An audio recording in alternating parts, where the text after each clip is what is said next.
Dali tayo ng pangatlo. Ayan. Muntikan pa itong makawala, oh. Ayan. Medyo maliliit lang to guys, pero pwede na to. Ayan, oh. Tuwas. Ang laki. Dalawang. So, ayan po si Lolo guys. Ayan. Nakahuli rin siya sa wakas.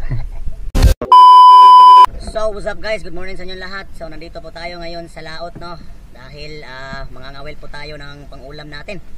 So, kasama ko nga pala guys, si Lolo Pastor. Ayan siya. Ayan. At ito nga pala yung pambot na nabili natin. Dalawang tao lang talaga kasya nito. At dito lang po tayo sa malapit, no? Di tayo pwede pumunta sa malayo kasi napakalit lang talagang bangka na to. So, ayan. Tara. Mangangawil na po tayo. Let's go.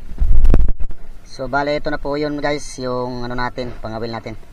Yan, may pampabigat tayo na kabilya, 10mm. Tapos, 3 fishing hook yung gamit natin, no? Yung huli na, yung pang-ulam lang naman ito. Susubok na naman tayo kung may makuha pa tayong pang-ulam dito. So, tara. Enjoy lang natin yung life natin, no?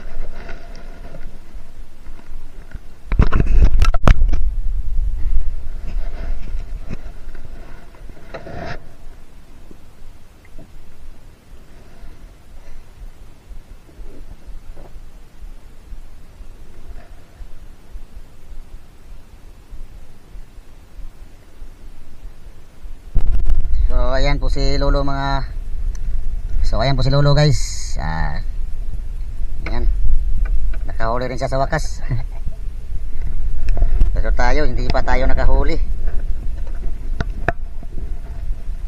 May nakaisa na si Lolo. Tayo wala pa tayo kahit isa. So ito guys, nakahuli rin tayo ng isa. Ayan. Medyo maliit lang pero good size na to. Pwede na to sa ulam. Nakaisa na rin tayo.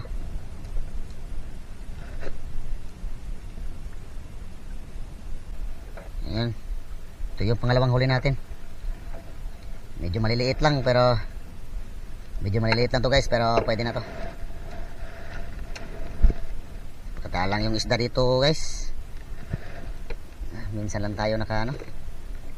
So ito yung pangatlo guys. Nakadali tayo ng pangatlo. Ayan. Muntikan pa itong makawala, oh.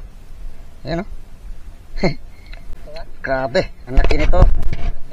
Ang laki nito, guys. Ayan, oh. Tuwas. Ang laki. Dalawang kawil yung ano niya. Ayan, oh. Dalawang kawil.